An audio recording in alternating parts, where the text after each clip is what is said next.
დღეს ვიწყებთ დილის 8 საათზე.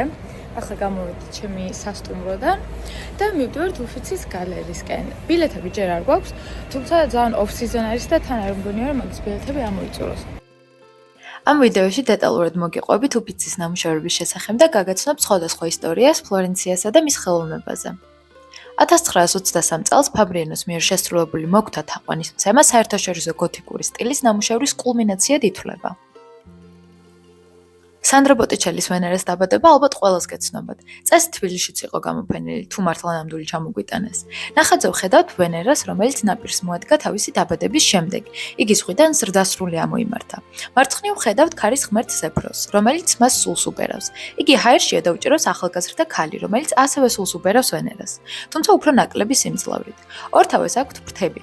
ბევრი ეთანხმება ვასარის, ასევე რენესანსის წარმომადგენელს, რომელმაც თქვა, ეს ქალი აურა იქნებაო. უფრო მსუბუქი ქარის ქალღმერთი. ისინი ვენერას ნაპირისკენ მიეცურებენ. მარჯვნივ მდგარი ქალი კი მოსაცმელს ან კაბას აფარებს ვენერას. იგი სამი ჰორიდან ერთ-ერთია, ანუ პატარა ბერძნული ქალღმერთი სეზონის ან დროისა. ეს ნამუშევარი და პრიმავერა ხშირად ერთად განიხილება. ორივე იტალიური რენესანსის ნახატების ფავორიტია. ამ ორი ქალის ალტერნატიული პიროვნება პრიმავერაში არსებული პერსონაჟებია. ზეფროს თითქოს ქლორისი უჭირავს, ყვავილის ნიმფა, რომელსაც მან შემდეგ იქორწინა, ხოლო მიწაზე მდგარი ქალი კი ფლორაა. პრიმავერა უფრო ადრე უნდა იყოს შესრულებული 1470-იან ან ადრეულ 1480-იან წლებში. ნახატზე ვხედავთ კლასიკური მითოლოგიის ფიგურებს ბაღში, მაგრამ ვერ ხვდებიან რა ისტორიას შეიძლება მიეწეროს მათი აქ ერთად ყოფნა. სახელი ამ ნახატზას, როგორც წინას, ვასარემ მისცა. ნამუშევარზე გამოსახულია 6 ქალი, 2 მამაკაცი და კუპიდონი. რადგან სურათი მარჯვნიდან მარცხნივ მოძრაობს, ჩვენც ასე გავუყვეთ. სულ მარჯვნივ ხვდებით კვლავ ზეფროს, მარტის მწარე ქარს, რომელიც ნიმფას იპარავს. ეს არის ქლორისი. შემდეგ იგი გაზაფხულის ქალღმერთად გადაიქცევა, რასაც ვხედავთ მისი პირისგან გამომავალი ყვავილებიდან. მის გვერდით მდგარი ქალი კი ან ისევ ქლორისია, ორჯერ წარმოდგენილი, ან იგი ფლორაა. ცენტრში ვენერაა მოქცეული. ვხედავთ, რომ უკან ხეებიცისია დახატული, რომ თვალი მისკენ მიდიოდეს. მის მაღლა თვალებახვალ კუპიდონს ხედავთ, რომელიც ისარს მარცხნივ იშვერს. ეს მოცეკვავი ქალბატონები თეთრში არიან ქარიტები, ხოლო სულ მარცხნივ კი მერკურს ვხედავთ. რაც საყურადღებოა, ამ ნახატზე 500 სხვადასხვა ჯიშის მცენარეა აღმოჩენილი და 190 სხვადასხვა ყვავილი. ბევრი თეორია არსებობს ამ ნახატზე, თუმცა ბევრი ფიქრობს, რომ ის მითოლოგიური ალეგორიაა აღმოცენებისა, ამ სამყაროს სწრაფი ზრდისა. უფიცის გალერეაში არის მთლიანი ოთახი, რომელიც ცალკე ნამუშევარია ალბათ. ეს არის 8 კუთხედი, რომლის დიზაინერიცაა ბუონტალენტი და ის მან ფრანჩესკო მედიჩისთვის გააკეთა 1584 წელს. აქ იყო გამოფენილი ყველაზე მნიშვნელოვანი ანტიკური და რენესანსის ნამუშევრები მედიჩების კოლექციიდან და დღემდე ასე რჩება. რიცხვი 8 კი ქრისტიანულ ნუმეროლოგიურ ტრადიციებში 60-თან სიახლოვეს ნიშნავს.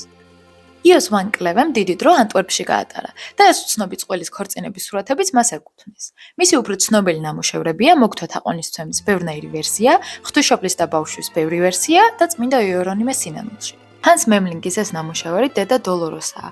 აქ ხედავთ, როგორ ლოცულობს და დასტირის იგი თავისი შვილის ტანჯვას. უცნაური ის მგონია, რომ თავიდან ეს ნახატი ვან კლევესი ეკონათ. ნეტარ ამ შეუცვალად აზრი და ხშირად როგორ ჯერდებიან დასკვნაზე, თუ ვის ეკუთვნის ნამუშევარი, თუ ამდანად მსგავსად მუშაობენ მხატვრები. შემდეგი ნახატი არის ლუკას ვეკიოს ადამი და ევა. ევას ესესაა მოეწყვიტა და ეკბიჩა ვაშლისთვის, რომელსაც ადამს აწვდის. ეს დიურერის ცნობილი მოგვთა თაყვანისცემაა. ზოგადად უფიცის გალერეა 1560-81 წლებში აგებული ევროპული სახვითი ხელოვნების ერთ-ერთი უმნიშვნელოვანესი მუზეუმია. ეს შენობა ვასარიმ დაიწყო კოზიმო მედიჩის ჩანაფიქრით, რაც ითვალისწინებდა ქალაქის ყველა ადმინისტრაციული სამსახურის გაერთიანებას ერთ სასახლეში. რა თქმა უნდა, ამ მუზეუმის საფუძველი სწორედ მედიჩების საოჯახო კოლექცია გახდა. ამ ბერძნულ მარმარილოს პოთოსი ჰქვია, რომელიც თავიდან გერმანელ მკვლევარს ახალგაზრდა აპოლო ეკონა, მაგრამ შეცდა. ეს ფრანჩესკას ცნობილი ნახატებია, ეგრეთ წოდებული დიპტიხი, ანუ ორპანელიანი ნამუშევარი. აქ გამოსახულია ფედერიკო მონტეფელტრო და ბატისტა სფორზა. უკან გამოსახულია ის მიწები, რომლებსაც მართავდნენ. ეს პიეტრო ვანუჩის მიერ შესრულებული ახალგაზრდა კაცის პორტრეტია. ერთ-ერთი დასამახსოვრებელი ნახატი იყო გამოხედვის გამო. შემდეგი არის ლიპის მიერ 1490-იან წლებში შესრულებული მონანიე წმინდა იერონიმე. ეს ლორენცო კრედის ვენერაა. იგი 1869 წელს აღმოაჩინეს მედიჩების ვილაში. ფერების და სურათის დინამიკურობის გამო ვფიქრობ გამორჩეულია პიერო დი ლორენცოს ეს ნახატი, რომელშიც ილუსტრირებულია ლეგენდა პერსეუსის შესახებ, რომელიც ანდრომედას ათავისუფლებს იმ მონსტრის დამარცხებით, რომლისთვისაც გოგონას სწირავდნენ. ერთ-ერთ ფანჯარასთან ნახეთ როგორ ქანდაკებას მოვკარი თვალი.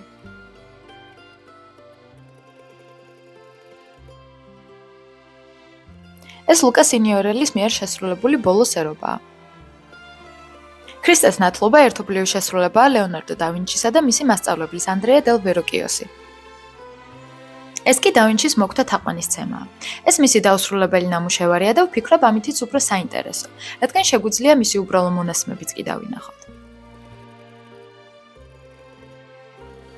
ეს და ვინჩის ხარებაა. გაბრიელ ანგელოზი აუწყებს მარიამს, რომ იგი ვაშს გააჩენს, რომელსაც სახელად დაარქმევს იესოს.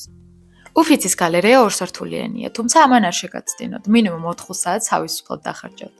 ამობეჭდილი რუკა არ აქვს, QR კოდი კი აქვთ, პირველ ოთახს რომ გაივლით და ახლში გახვალთ, აი. ჩემთვის და დედაჩემისთვის ავიღე აუდიო გიდი. ერთი არ მუშაობდა და მუზეუმში მომუშავეებს რომ მკითხე, არ შეიწუხეს თავი. არ გვესმის ინგლისურიო, რაც ვთვლი რომ სირცხვილია და კლასიკური ფეხზე დაკიდება, რადგან შეუძლებელია ასეთი ელემენტარული ინგლისური არ იცოდნენ ასეთ გალერეაში დასაქმებულებმა. უბრალოდ ხშირად არ აინტერესებთ და ურჩევნიათ ჭოროობა გააგრძელონ. საბოლოოდ ვიპოვე ერთი გულისხმიერი მომუშავე პირი, რომელმაც მითხრა სამწუხაროდ შემოსასვლელთან უნდა ჩაბრძანდეთო, რაც ძალიან ბევრ დროს დაგვაკარგინებდა და ამიტომ უბრალოდ მევუყვებოდი ყველაფერს დედაჩემს. რაც დამეთანხმებით თანხას რომ იხდით ძალიან არასასიამოვნოა. აპარატის ანა მომხმარებელს გადაეცემა, მანამდე უნდა შეამოწმონ, დასატენია თუ გაფუჭებული. ახლა ისევ ნამუშევრებს დავუბრუნდეთ. ეს მიქელანჯელოს მიერ შესრულებული წმინდა ოჯახია, ვაჭარდონის მიერ შეკვეთილი, როგორც ვარაუდობენ თავისი ქალიშვილის დაბადების აღსანიშნავად. ამ ცხენზე საინტერესო ფაქტი წავიკითხე. თურმე თავიდან ეს ცხენი უბრალოდ მოსიარულეს პოზაში იყო. ახლა კი როგორც ხედავთ ორ ფეხზეა შემდგარი. მიზეზი კი არ ვიცი. ეს მარიოტო ალბერტინელის შესრულებული მონახულებაა ელიზაბეთის მიერ მარიამ ღვთისმშობლის. ეს კიდევ ცნობილი გარეული ტახი, რომელიც ფლორენციის ცენტრში იწონებს თავს. იგი რომში აღმოაჩინეს 1556 წელს და პაპმა მედიჩებს გამოუგზავნა საჩუქრად. ბოლო სართულზე არის ასევე კაფე და ტერასა, სადაც შეიძლება შეისვენოთ და დატკბეთ ხედებით. დღეს საკმაოდ მზიანი და ხალისიანი ამინდი იყო, თუმცა კარაოჯოს გარეშე ამ გალერეიდან როგორ გამოვიდოდი. ამ ნამუშევარმა იმიტომ მიიპყრო ყურადღება, რომ ძაღლის დანახვა გამიკვირდა ასეთ სცენაში. ეს ელ გრეკოს წმინდა პეტრეს ცრემლებია. მას ცრემლიანი თვალები სამოთხისკენ აქვს მიპყრობილი და შენდობას ითხოვს. ეს ნახატი ძალიან მომეწონა და ამ ოთახში განათება ძალიან მოხდენილად ჰქონდათ გამოყენებული. ეს არის კრესპის ქალი, რომელიც ჭურჭელს რეცხავს. 1720-იან წლებში შესრულებული. ეს არის ბერლინის წმინდა ლავრენტის მოწამეობა, რომელიც მხოლოდ 15 წლის ამ შეასრულა. ეს არის ვენერა და ადონისი. ადონისი მიდის სანადიროდ, სადაც სასიკვდილოდ დაიჭრება. ეს ვარდისფერი ჰოლი ფაქტობრივად პორტრეტების სამყარო იყო. ახლა კი ჩემს ფავორიტ ნამუშევარს მივატეკით. ანგელოზი უკრავს ლუტნას. როსო ფიერონტინოს მიერ შესრულებული. ფიქრობენ, რომ ეს უფრო დიდი პანელის მხოლოდ ერთი კუთხეა, სადაც ანგელოზი ბავშვური სპონტანურობის მქონედ არის დახატული. ესეც საინტერესო ნახატი იყო, მე ამბოხე ანგელოზების დამხობა. როდესაც მუზეუმის ზოგ ოთახს თაროები მოაშორეს, უკან მსგავსი ნახატები დახვდათ, თუმცა არ იციან ვისია. აი კარავაჯოს ცნობილი მედუზაც. მას არის ცნობით დავინჩიც შეუსრულებია მედუზა ფარზე, რომელიც ჰერცოგის კოლექციაში იყო. იგი ფიქრობს, რომ დამკვეთმა დელ მონტემ ეს ძალიან კარგადაც იცოდა და ამიტომ შეუკვეთა კარავაჯოს მედუზა. მან ორი ვერსია დახატა. პირველი პირად კოლექციაშია, ხოლო უფიცის გალერეაში კი მეორე ინახება. ამ ვიდეოში მინდოდა მენახებინა ის ნამუშევრები, რომლებმაც მე დამაინტერესა უფიცის გალერეაში და თან ცოტა ინფორმაცია მომეწოდებინა თქვენთვის. თუ ამის სურვილი გაქვთ, გისურვებთ, რომ აუცილებლად მოხვდეთ ფლორენციაში და თქვენ თვითონ ლაივში დაათვალიეროთ ეს საოცარი ქალაქი. შემდეგ ვიდეოში ულამაზეს ფლორენციასა და ვენეციას დაგათვალიერებინებთ, მანამდე კი დროებით და არ დაგავიწყოთ, რომ აუცილებლად იოცნებოთ.